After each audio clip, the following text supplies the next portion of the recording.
Anne Romanoff.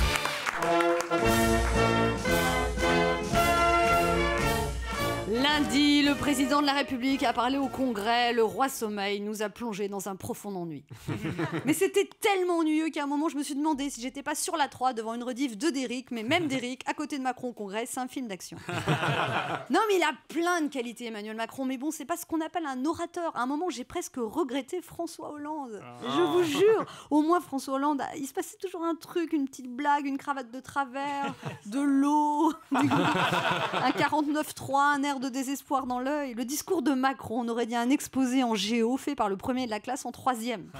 Macron, ça lui a pris 1h30 pour proposer de réduire d'un tiers le nombre de parlementaires. Dommage qu'il n'ait pas commencé par réduire de moitié la durée de son discours. Non mais ce discours, il devrait le sortir en CD pour les insomniaques, mais je vous jure, ça fera un carton, écoutez. Tu veux méditer, penser à rien, te vider la tête? Écoute Macron parler. Il faut sortir de ce climat de faux procès où le débat public nous a enfermés trop longtemps. Il nous faut retrouver de l'air, de la sérénité, de l'allant, parce que ces faux procès sont nombreux.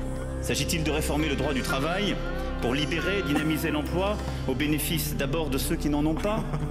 On nous dira qu'il s'agit d'adapter la France aux cruautés de l'univers mondialisé ou de satisfaire aux diktats de Bruxelles. Mais c'est incroyable. Voyez, ça marche, hein? Ça le fait tellement, j'ai envie de me faire masser. Alors mardi, on avait droit au discours d'Édouard Philippe devant l'Assemblée nationale, et là, ça m'a fait penser à Robin des Bois. Crois en moi. Vous voyez, Édouard Philippe, il faut qu'on ait confiance en lui parce qu'il va faire tout ce que Macron a promis, mais pas tout de suite. Un peu comme quand ton mec te promet de t'emmener à Venise, mais pas tout de suite. C'est la base du couple, hein, promettre des trucs, mais...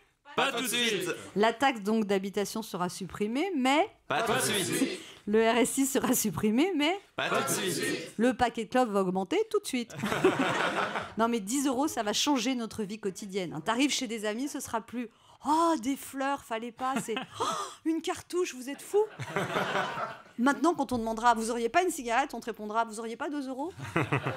Alors, Monsieur le Président, vous avez dit, l'espérance est le premier risque, c'est le risque des risques, mais le risque le plus dangereux, c'est de ne pas en prendre. Alors, ce serait bien que ce gouvernement arrête les beaux discours pour se mettre vraiment en marche. Sinon, c'est nous qui allons finir par arrêter d'espérer. Hier, on a assisté à un hommage magnifique à Simone Veil, une grande dame qui, elle, ne parlait jamais pour ne rien dire. Bravo, bravo. Europe 1, midi 30, Anne Romanoff.